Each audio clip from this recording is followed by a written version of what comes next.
Fala pessoal, o GB aqui, estamos de volta com a nossa série na busca do top 3 do mundo de partidas rápidas aqui no chess.com, as partidas de 10 minutos.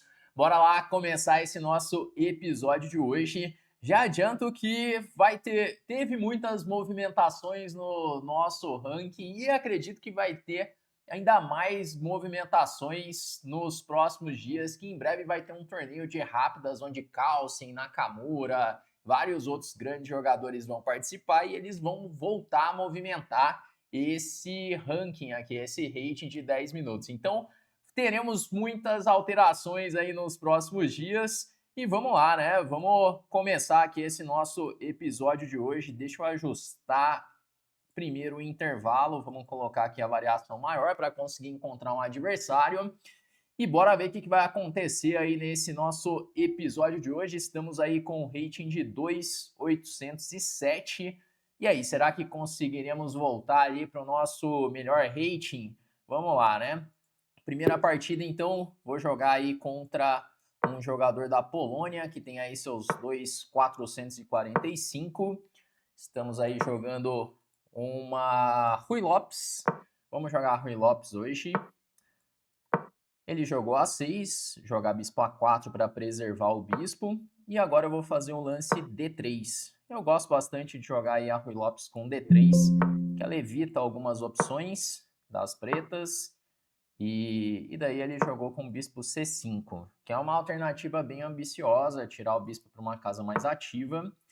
Vamos lá com a nossa ideia de cavalo C3, cavalo D5.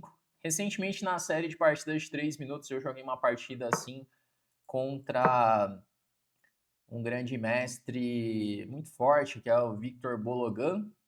Consegui ganhar uma partida boa, que ele jogou com Roque, que é um lance um pouco duvidoso já nessa posição, apesar de ser um lance muito natural, né? E aqui ele comete o mesmo erro que o Bologan cometeu, né? Porque qual que é o detalhe? Agora eu posso tomar esse cavalo em F6, ele vai tomar de dama, eu faço o lance bispo D5, provavelmente ele vai jogar com bispo D7. Pode jogar bispo B7 também, mas bispo D7 é melhor.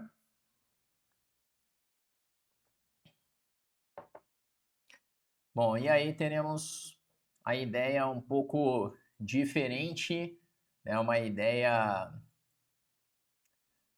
Vamos ver se ele vai jogar bispo D7 ou bispo B7, né? O Bologan jogou bispo D7. Então, bispo B7 é uma versão um pouco pior dessa posição. É engraçado como a quantidade muito grande de jogadores caem nessa variante, né? E agora tem esse lance aqui, torre G1, que é um lance que o jogador de preta, se ele não conhece, ele nem considera a torre G1. É muito antinatural, assim, para uma posição de Ruy Lopes. O natural seria Roque. Só que aí depois que eu faço esse lance, torre G1, eu ameacei G4 e G5.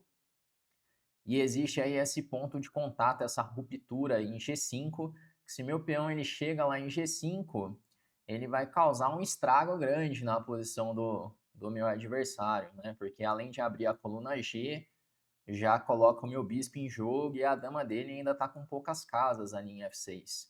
Então aqui a gente chega numa posição que é muito perigosa já para as pretas.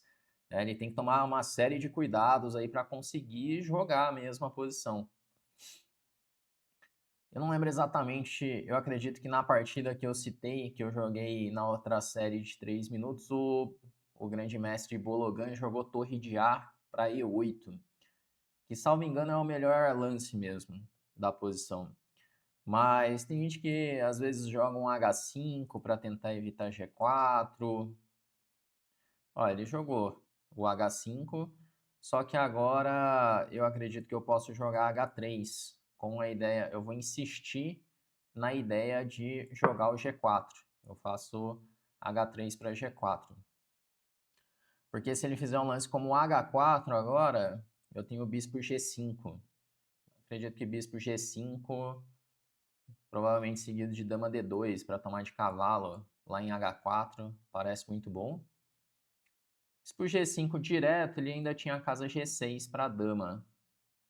E aí, essa dama ela tá escapando ali ainda, eu não consigo caçar essa dama direito. Mas agora eu renovei a ameaça de G4, e se ele tiver que jogar HG4, HG4, tem a vantagem de já abrir a coluna. Bom, ele fez aí o H4, princípio bispo G5, parece um bom lance, ele só tem a casa G6 para dama, e agora eu pensei em dama D2, com a ideia de jogar cavalo por H4, podendo passar esse cavalo para a casa de F5. Bom, esse lance parece bem razoável, dama D2. Ele ainda está com um problema que ele não pode jogar bispo E6, que cai o cavalo de C6. Então ele ainda vai gastar mais um tempo com essa peça para conseguir, de repente, jogar um torre E8 para cavalo E7. E eu já estou jogando cavalo por H4 no próximo lance já. E aí teremos um peão de vantagem. E ainda algumas perspectivas de ataque, né? Porque eu posso jogar cavalo por H4 com ideias de G4 e cavalo F5. Esse aqui parece bem decente de se jogar, né?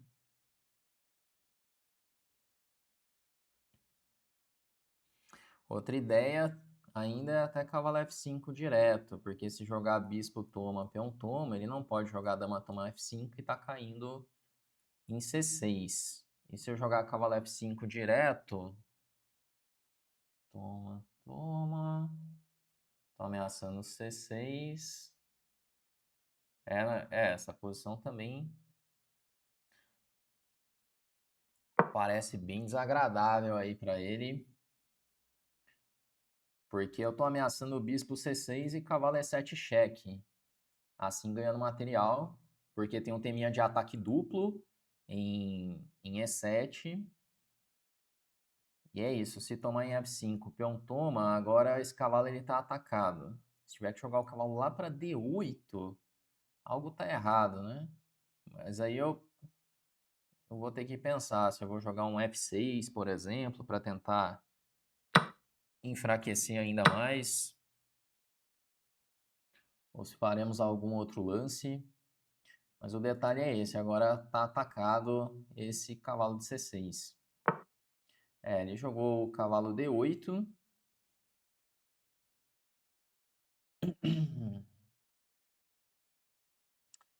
E agora eu preciso decidir o que eu vou fazer, né? Se eu vou jogar F6 ou não. Ele tá querendo de repente jogar C6 e D5 para ativar então as peças dele, né? E outra, dama F5 agora é uma ameaça também. Ele pode pensar em fazer esse lance. Bom, eu tô gostando da ideia de fazer F6 no primeiro momento, F6 e tomar lá em G7. Vamos lá, eu vou jogar F6, tentando enfraquecer ainda mais a posição dele. E se ele jogar com C6, provavelmente bispo E4 e roque grande depois. É que o rei dele vai começar a ficar um pouco mais aberto também quando eu tomar em G7, ou se ele jogar G6, a dama fica ali fora de jogo em H7, e no futuro eu posso ter ideias de jogar H4, H5, abrir essa coluna H. Parece um lance decente o F6. Bom, e estamos aí nessa posição, peãozinho de vantagem, par de bispos, algumas perspectivas de ataque. Bom, ele jogou cavalo E6. Tocando aí no meu bispo de G5.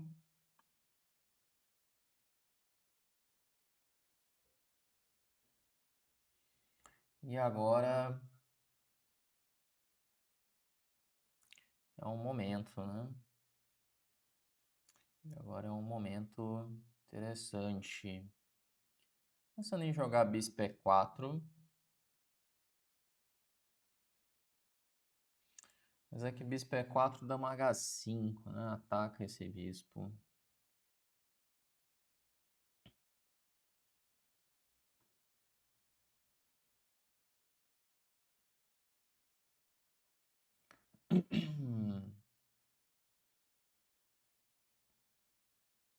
Outra possibilidade é o rocar grande, simplesmente, né? Ou até mesmo H4. Cara, tem várias ideias, na verdade. Vou tentar definir alguma coisa. Tentar definir alguma coisa. Vou jogar H4. Porque esse meu bispo é uma peça muito forte, esse bispo de D5, e como ele não vai conseguir jogar o C6, esse bispo ele vai continuar forte por um tempo ali. E agora eu criei uma ameaça que é talvez jogar um bispo E4, e se jogar dama H5 eu tenho G4 já. E aí ele não consegue ativar essa dama dele. Se ele tomar em G5, eu posso tomar com o peão de H, e o bispo ele continua bem chato ali em D5. Eu vou ter que ficar de olho numa possibilidade B4 para ele criar contra-jogo. Tem que ficar de olho para que ele não consiga fazer nada desse lado, porque no fim meu reizão ele tá no centro também, né? Então eu tenho que tomar cuidados para que ele não abra a posição de um jeito que ele tenha certo contra-jogo aí. Bom, o tempo vai passando, ele vai pensando ali como se defender. Claro que minha posição ela é muito boa, mas sempre teremos que tomar cuidados, né? Uma coisa que eu sempre falo para os alunos é ficar prestando atenção nos recursos do adversário, né? Porque às vezes você está numa boa posição e acaba deixando passar algum recurso, deixando passar algo, e nessa seu adversário começa a ter chances. Bom, eu vou começar aqui fazendo o lance bispo E4, atacando lá a dama de H7, tentar perseguir essa dama. Aparentemente eu não vou conseguir rocar para lado nenhum, né? Isso está ficando claro aqui já, que o rock não vai ser uma possibilidade. Como que eu posso melhorar essa posição, hein? Porque sempre que eu jogar C4, ele coloca um cavalo em D4.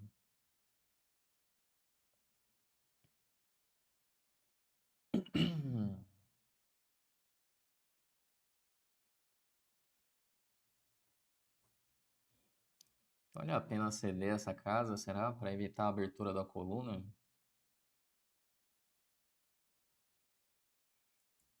Eu vou jogar esse lance. Parece um pouco estranho, né? Porque eu tô cedendo a casa D4. Mas se eu não faço isso, ele tá tomando. Não sei se ele tá criando alguma coisa, para falar a verdade, mas tá me incomodando esse rei no centro. Então aqui ele vai ter uma casa muito forte para alguma peça, mas e aí? Essa peça tá forte, mas o que que tá ameaçando de fato, né? Vamos tentar ser um pouco mais concreto. Que às vezes acontece isso, o cara tem uma peça que tá bonita, mas objetivamente falando, o que que essa peça ela tá fazendo, né? Porque agora eu tenho a possibilidade de rocar grande e depois seguir com o meu ataque, né? Bom, esquecemos desse lance. Simplesmente eu esqueci que ele podia tomar.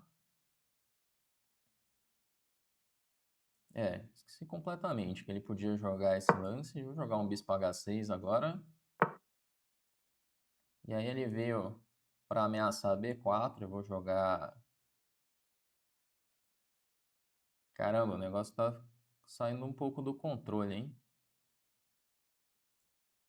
Porque ele tem agora um cavalo D4 chegando. De repente tem umas ameaças aí que eu vou precisar lidar.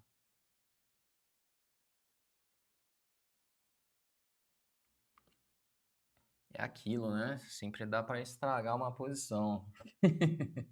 Sempre dá para estragar de algum jeito. Eu não sei se eu estou estragando ainda, mas estou querendo me complicar, né? Porque cavalo D4 ele ameaça cavalo C2 cheque. Se eu rocar grande, ele vai ter um. Não sei se ele vai ter ideias assim. Por via das dúvidas, eu vou tirar esse rei para F1 e esse reizão vai ficar por aqui mesmo.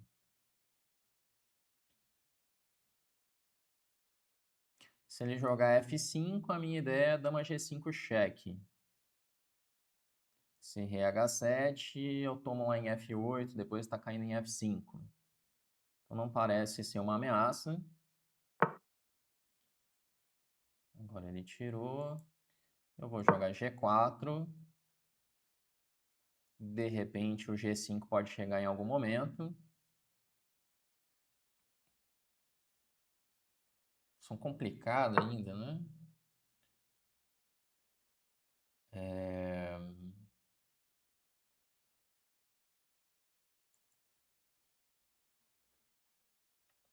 Posição ainda complicada. Vou trazer uma torre para G3. Sempre que ele jogar F5, eu tomo com cheque, tá abrindo a coluna G. E eu precisava encaixar esse G5 de algum jeito, mas o cavalo ele ainda está impedindo. Ele está querendo fazer ali um D5. Acredito que ainda não funciona. D5 eu posso simplesmente tomar. Ainda que ele consiga jogar o D5, eu vou ter um bispo F5 sempre, né? E agora, como jogar um torre C1. Depois, se ele jogar D5, eu troco e bispo F5, tá ganhando. Ele tirou. Bispo F5, seguido de G5, tá caindo meu bispo.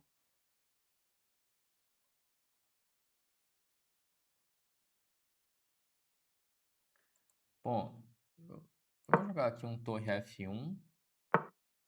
Vamos tomar em D5, bispo F5. Ele tem agora um torre C6.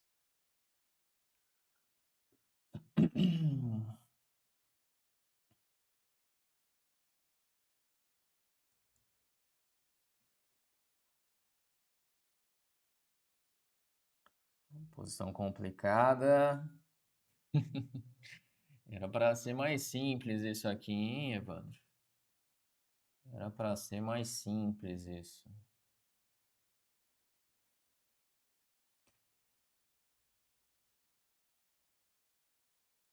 Bom, eu vou voltar esse bispo para E3. Se agora a torre C2, eu faço dama B4. Ameaço aí o bispo de B6 e tô com umas ideias de jogar a dama para E7. Se jogar a torre H8, se jogar a dama por H4, eu tenho torre H1. De dama A5, ameaçando essa torre.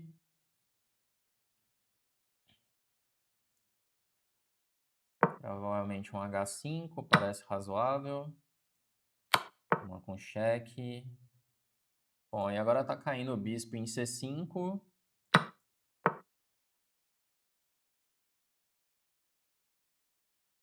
Vamos ver como jogar agora.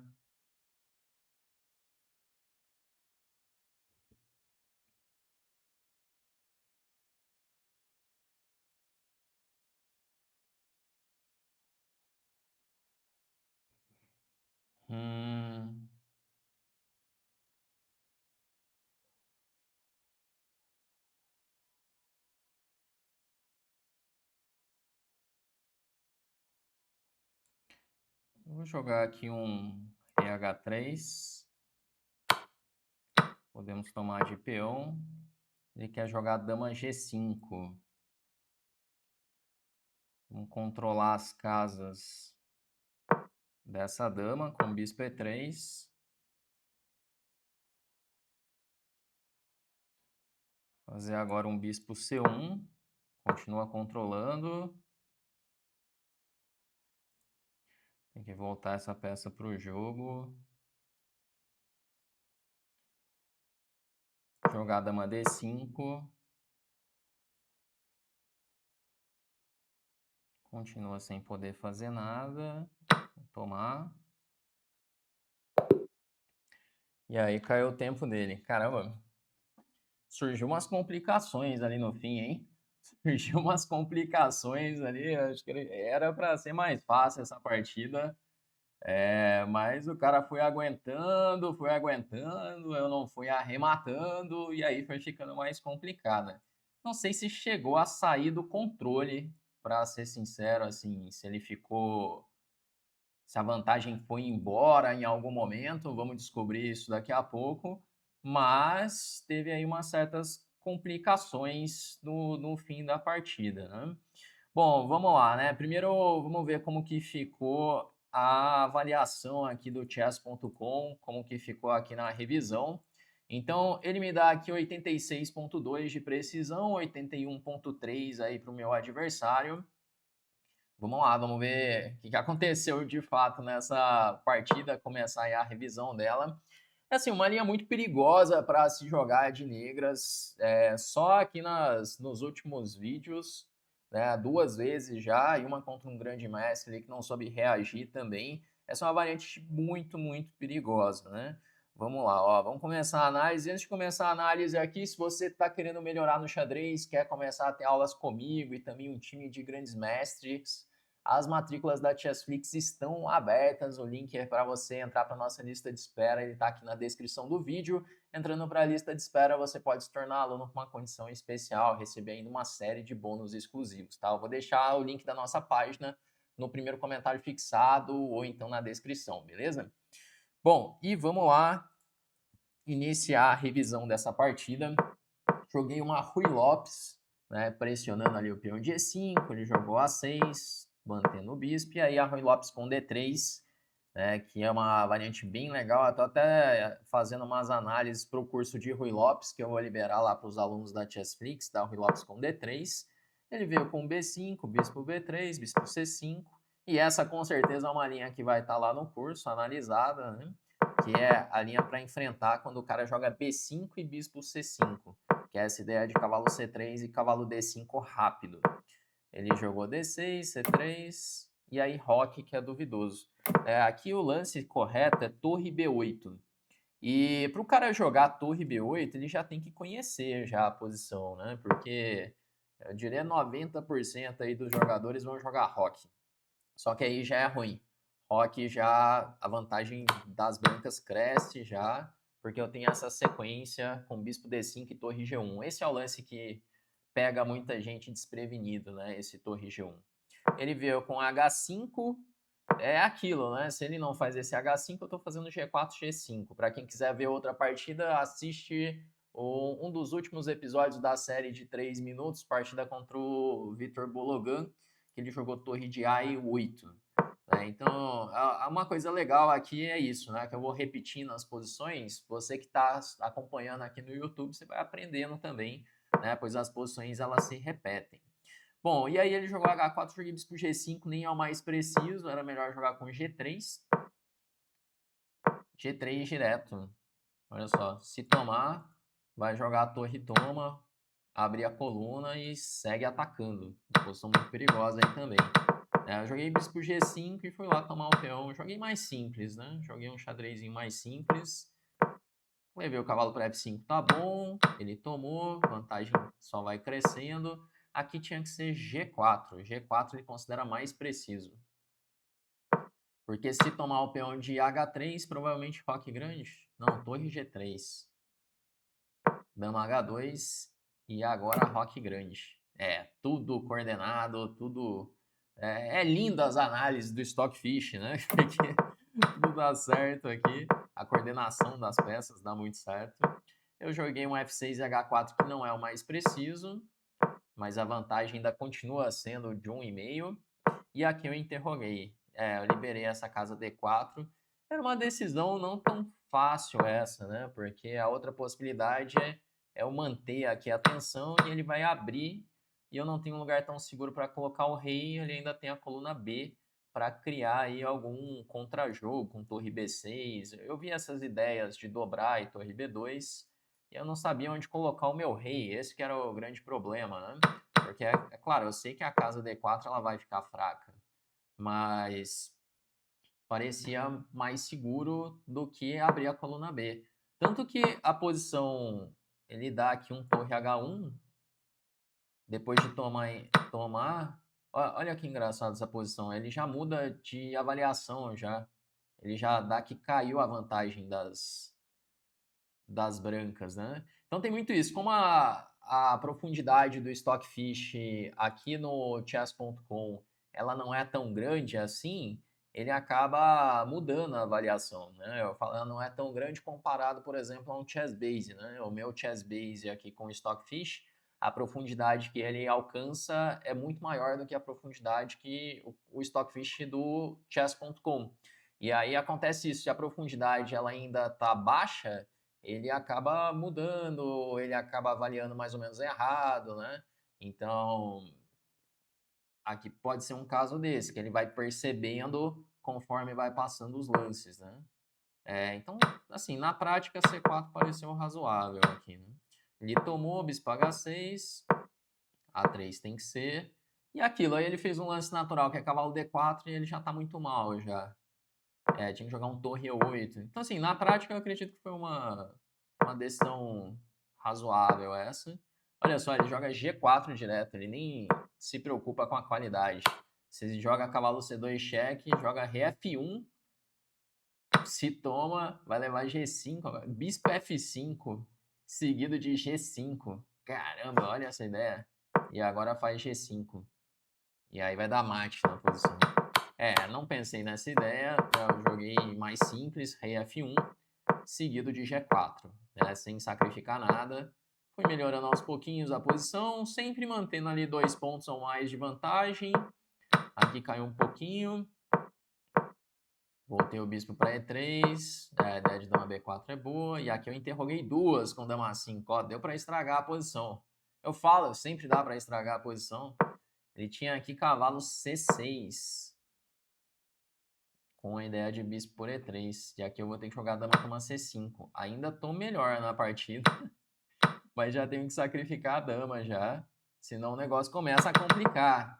Porque se joga ali cavalo C6 e eu faço um lance tipo dama E1, provavelmente ele já tá melhor. Toma em E3, eu vou ter que tomar de dama. Nossa, cavalo D4, e aí depende de quem tá atacando é ele. Sempre dá pra estragar de algum jeito, né? Eu joguei H5 que não é bom, ele tinha de novo a ideia, não, tinha dama E8. Só que aí do jeito que ele foi, é que ele tá muito apurado também. Nossa, aqui eu estraguei de novo com o rei H3. Tomou. Tinha rei G7. Tá 0-0 essa posição, eu tô com uma peça a mais. É que se eu vou ter que jogar G4, agora ele vai ter dama H6, não é isso? Não, tem D4. Caramba, que ideia, hein? Que aí o bispo não volta e ele tá jogando dama H6 e entrando com a dama no ataque. Nossa, imagina isso, se ele consegue fazer isso. Tá 0-0 ainda, aqui eu não tô perdido nem nada, mas olha que xadrez é foda. Não tem como explicar, né? Não tem como explicar uma posição dessa ainda ter recurso, né? Mas é isso. Aí ele jogou esse e acabou caindo, desmoronando aí a posição. Vamos lá, vamos dar uma olhada no nosso ranking, ver como que tá agora. Eu vou colocar aqui no ranking do mundo como está. Bom, então caímos ali para a 6ª colocação, né? Esse grande mestre aqui da Letônia começou a jogar bastante partidas de 10 minutos. O cara tá insano, ele jogou muita partida. E vem fazendo e pontuando bem, né? Ele tá com 2.822 e o Sup jogou bastante partidas ali também, subiu mais, 2.834. Acho que eu vou ter que impor um ritmo aqui, jogar mais partidas também, se eu quiser acompanhar o pessoal. Que eu venho jogando menos, vou tentar jogar algumas partidas, mas vamos na boa também, o importante é ir trazendo os episódios aqui para vocês. Eu comecei a gravar da outra série de 3 minutos, aí joguei um pouquinho menos aqui. O Cricor lá vem subindo também, 2.753. Como é que tá o do Brasil? Deixa eu ver. Bom, sem muitas alterações aqui na... O pessoal tá subindo, mas sem muito... Ó, o Molina tá aparecendo aqui, 2.616 já. porque a galera vai tudo jogando na boa, né? Vai jogando poucas partidas, aí vai indo aos pouquinhos. Mas é isso aí, galera. Teremos mais mudanças aí no ranking nos próximos dias. Vamos ver o que vai acontecer com o Carlsen, Nakamura voltando a jogar. Então vai mexer bastante aí nessa tabela. Mas então é isso aí. Se você está gostando da série, deixa seu like aí no vídeo. Se você ainda não é inscrito no canal, já aproveita para se inscrever. Todos os dias tem vídeos novos por aqui. Vamos então encerrando e até a próxima.